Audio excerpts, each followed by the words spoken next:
जय हिंद साथियो. आपल्याकडे लोकसभा निवडणुका झालेल्या आहेत. लोकसभेच्या मतदानाच्या दिवशीची आकडेवारी आणि लोकसभा निकालाच्या दिवशीची आकडेवारी दोन्ही आता आपल्यासमोर आलेली आहे. या दोन्ही आकडेवारीचे जर एकंदरीत बघता भारतामध्ये लोकसभेमध्ये जो मतदान झालं होतं ते मतदानाची आकडेवारी आणि ज्या दिवशी निकाल आला त्या दिवशी वोटिंग मशीनमध्ये 1,07,00,000 अतिरिक्त मतदान झालेलं आहे. मग हे 1,07,00,000 मतदान आलं कुठून, ही चोरी कुठून झाली ईव्हीएम मशीनमध्ये, याबद्दल निवडणूक आयोगाने कुठल्याही प्रकारचे स्पष्टीकरण दिलेलं नाही. या संदर्भात माननीय सर्वोच्च न्यायालयामध्ये याचिका दाखल होणार आहे. त्याचप्रमाणे एकंदरीत जर आंध्र प्रदेश जर बघितलं तर आंध्र प्रदेशमध्ये झालेलं मतदान जे होतं ते 3,16,00,000 होतं आणि ज्यावेळेस वोटिंग मशीनची मोजणी करण्यात आली त्यावेळेस हे मतदान 3,33,40,000 मतदान झालेलं आहे. मग हे 17,20,000 मतदान अतिरिक्त आलं कुठून.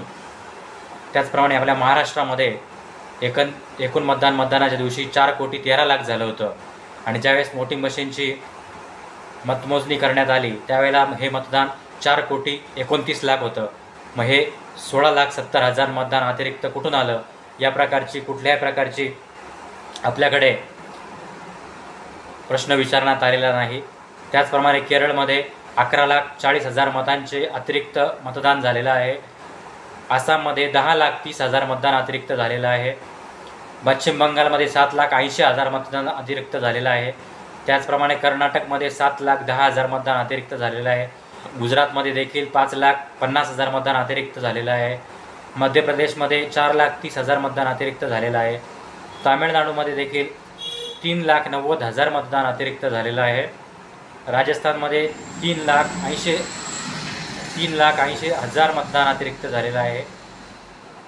त्याचप्रमाणे तेलंगणामध्ये 3,10,000 मतदान अतिरिक्त झालेलं आहे. यूपीमध्ये देखील 2,70,000 मतदान अतिरिक्त झालेलं आहे. छत्तीसगडमध्ये देखील 2,40,000 मतदान अतिरिक्त झालेलं आहे. उत्तराखंडमध्ये 1,20,000 मतदान अतिरिक्त झालेलं आहे. मणिपूरमध्ये 1,20,000 मतदान अतिरिक्त झालेलं आहे. ओडिसामध्ये 1,10,000 मतदान अतिरिक्त झालेलं आहे. असे एकूण भारतामध्ये लोकसभेला 1,07,00,000 मतदान हे वोटिंग मशीनमध्ये अतिरिक्त झालेलं आहे. मग हे 1,07,00,000 मतदान अतिरिक्त या ईव्हीएम मशीनमधून कुठून आलं, ही ईव्हीएम मशीन झालेली चोरी ही कोणी केली, याबद्दल चुनाव आयोग हा ईव्हीएम मशीनचा चोर असल्याचा सरदार आहे का, याबद्दल कुठल्याही प्रकारचे चुनाव आयोगाने स्पष्टीकरण केलेलं नाही.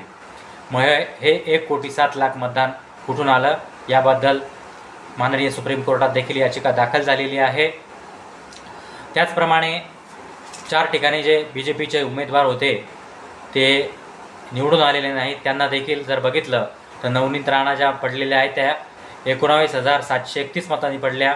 त्याचप्रमाणे लक्ष्मीपूरमध्ये अजय टिनी हे देखील 19,731 मतांनीच पडलेले आहे आणि मतावी लता हे हैदराबादमधून 19,731 मतांनीच पडलेले आहे आणि कन्हैया कुमार देखील दिल्लीमध्ये 19,731 मतांनी पडलेले आहे. 4ही जे उमेदवार आहेत हे 19,731 मतांनीच पडले. तर मग हे ईव्हीएम सेटिंग केलेली होती का, हे 4ही उमेदवार एकाच मतांनी कसे काय पडले. आणि त्याचप्रमाणे वाराणसी जो मतदारसंघ आहे माननीय नरेंद्र मोदी त्यांचा देखील जो मतदान जे झालेलं होतं ते 11 लाख झालं होतं आणि ज्यावेळेस मताची मोजणी आली त्या दिवशी मताचा आकडा जो आहे वोटिंग मशीनमधला तो 12,87,000 आहे.